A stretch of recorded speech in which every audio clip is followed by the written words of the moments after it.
दोस्तों अभी 11 दिसंबर 2019 को इसरो ने PSLV लॉन्च किया था, जिसमें हमारी एक सर्वेलेंस सैटेलाइट रिसेट 2BR1 थी और 9 फॉरेन सैटेलाइट थी। और इससे ज्यादा खुशी की बात ये है कि ये PSLV का 50वां लॉन्च बन गया था, जबकि श्रीहरिकोटा से ये 75वां लॉन्च था।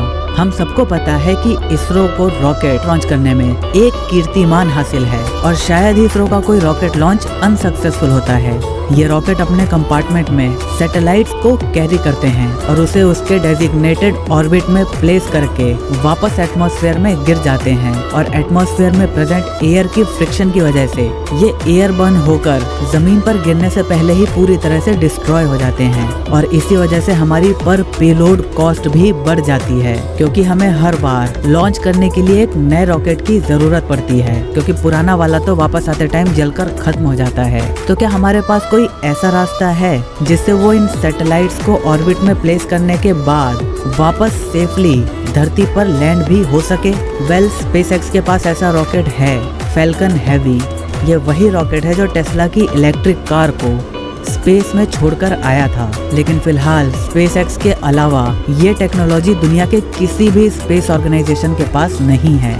तो क्यों ना हम प्लेन्स का इस्तेमाल करें जो सैटेलाइट्स को उनके ऑर्बिट में प्लेस करने के बाद वापस धरती पर लैंड कर जाए, जैसे वो नॉर्मली लैंड करती है। मेरे मन में बहुत बार ये सवाल उठा और शायद आपके मन में भी कभी न कभी तो ये सवाल उठा ही होगा। तो आज आपका भाई आपको इस बारे में पूरी जानकारी देने वाला है कि आखिर दुनिया प्लेन्स से सैटेलाइट्स को स्पेस में क्यों नहीं भेजती। इसलिए वीडियो को पूरा लास्ट तक जरूर देखना। एरोप्लेन्स को फ्लाई करने में दो चीजों का मेजर कंट्रीब्यूशन होता है। पहला है जेट इंजन्स और दूसरा है उनके विंग्स का शेप। विंग्स का शेप देखने में कुछ इस तरह का होता है।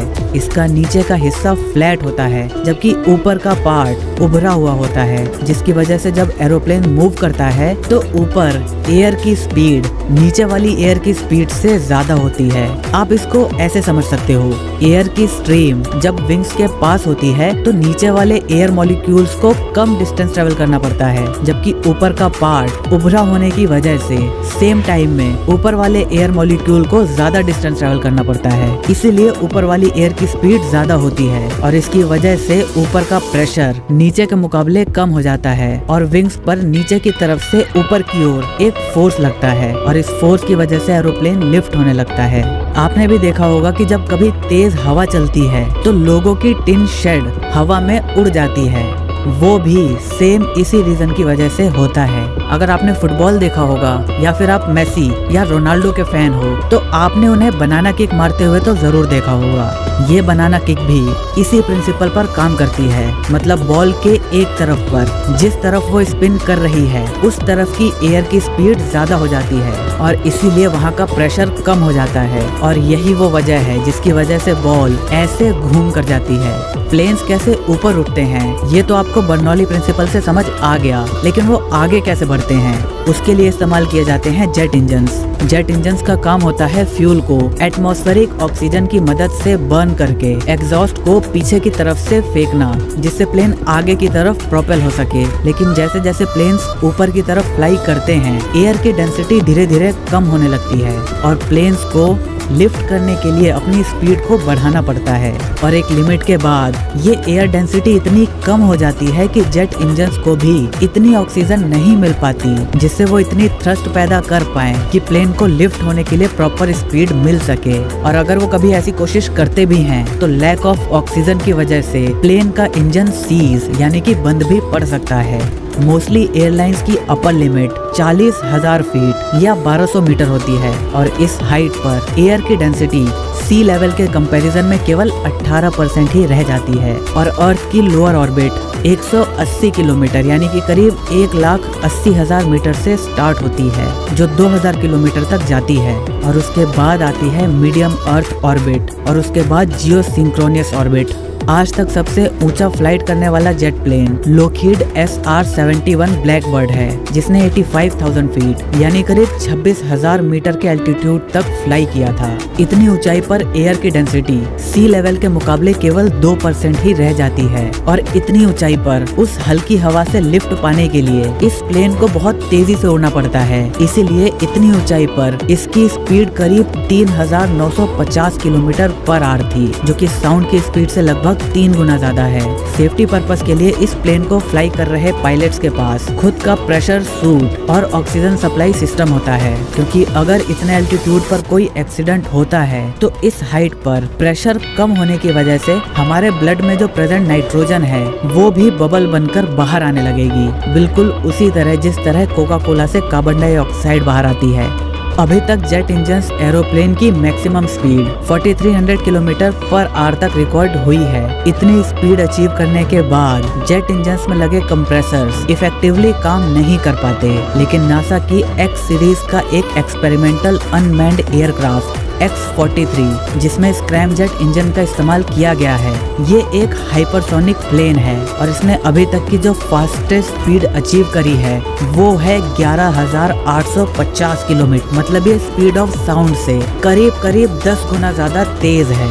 स्क्रैमजेट इंजन में कोई भी मूविंग पार्ट नहीं होता। ये इंजन जेट इंजन की तरह एयर को कंप्रेस करने के लिए अपने टरबाइन्स का इस्तेमाल नहीं करता, बल्कि एयर को कंप्रेस करने के लिए ये प्लेन की शॉक वेव्स का इस्तेमाल करता है। और थियोरेटिकली देखा जाए तो ये प्लेन करीब 24,000 किलोमीटर पर आवर तक की स्पीड अचीव कर सकता है। लेकिन इनके साथ एक प्रॉब्लम ये है कि ये 6,000 किलोमीटर पर आवर की स्पीड से कम पर काम कर ही नहीं सकते। मतलब आपको पहले रॉकेट इंजन बूस्टर्स की मदद से इसे पहले 6,000 किलोमीटर पर आवर की स्पीड तक लेकर जाना होगा, उसके बाद ये स्क्रैमजेट इंजन ऑन होंगे और फिर जाकर ये इतनी स्पीड पकड़ पाएगा। लेकिन ये टेक्नोलॉजी भी स्पेस में काम नहीं कर सकती, क्योंकि ये भी एटमॉस्फेयर में प्रेजेंट ऑक्सीजन पर ही डिपेंडेंट है। इसीलिए सभी स्पेस प्रोग्राम्स रॉकेट की मदद से ही किए जाते हैं, क्योंकि ये फ्यूल को बर्न करने के लिए ऑक्सीजन को लिक्विड फॉर्म में अपने साथ कैरी करते हैं और इन्हें एटमॉस्फेरिक ऑक्सीजन पर डिपेंडेंट नहीं रहना पड़ता।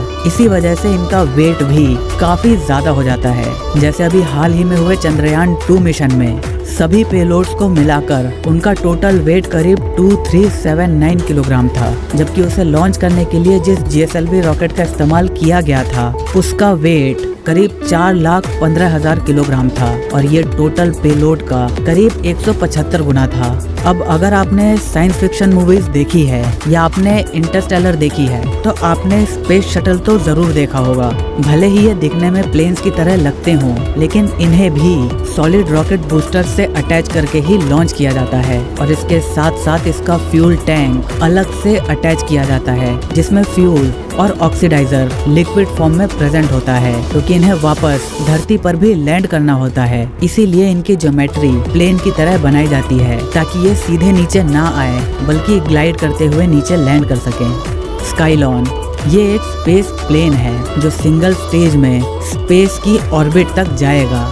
इसे एक ब्रिटिश कंपनी रेक्शन इंजन लिमिटेड ने combined air breathing rocket propulsion system का इस्तेमाल करते हुए डिजाइन किया है। ये 85,000 फीट तक एटमॉस्फेरिक ऑक्सीजन का इस्तेमाल करेगा, जबकि टिपिकल एयरप्लेन्स एटमॉस्फेरिक ऑक्सीजन की मदद से केवल 30 से 40,000 फीट तक ही जा सकते हैं और 85,000 फीट तक पहुंचने के बाद इंजन्स ऑर्बिट तक जाने के लिए इंटरनल लिक्विड ऑक्सीजन का इस्तेमाल करना शुरू कर देंगे और लैंड करते वक्त इस प्लेन का वजन लॉन्च के मुकाबले काफी हल्का होगा और इसका डिजाइन प्लेन की तरह होने की वजह से ये ग्लाइड करता हुआ आसानी से रनवे पर लैंड कर पाएगा।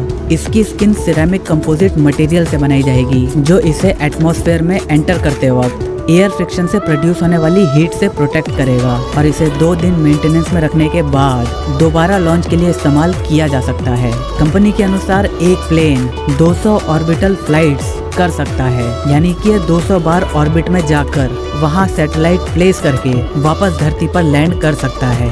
अभी ये टेक्नोलॉजी काफी नई है, तो इसके बारे में पूरे श्योरिटी के साथ कहना अभी काफी जल्दी होगी।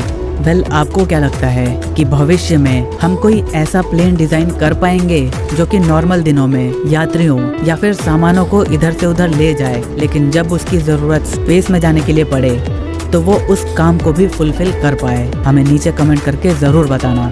वीडियो को लाइक करके अपने सभी स्पेस लवर दोस्तों के साथ इस वीडियो को शेयर करना बिल्कुल भी मत भूलना। अगर आप चैनल पर नए हो और ऐसी ही साइंस की बहुत ही अमेजिंग बात जानने का शौक रखते हो तो चैनल को सब्सक्राइब करके इस घंटे वाले बटन को दबाना बिल्कुल भी मत भूलना, क्योंकि हम ऐसे ही ज्ञान बांटते रहते हैं। जय हिंद, वंदे मातरम।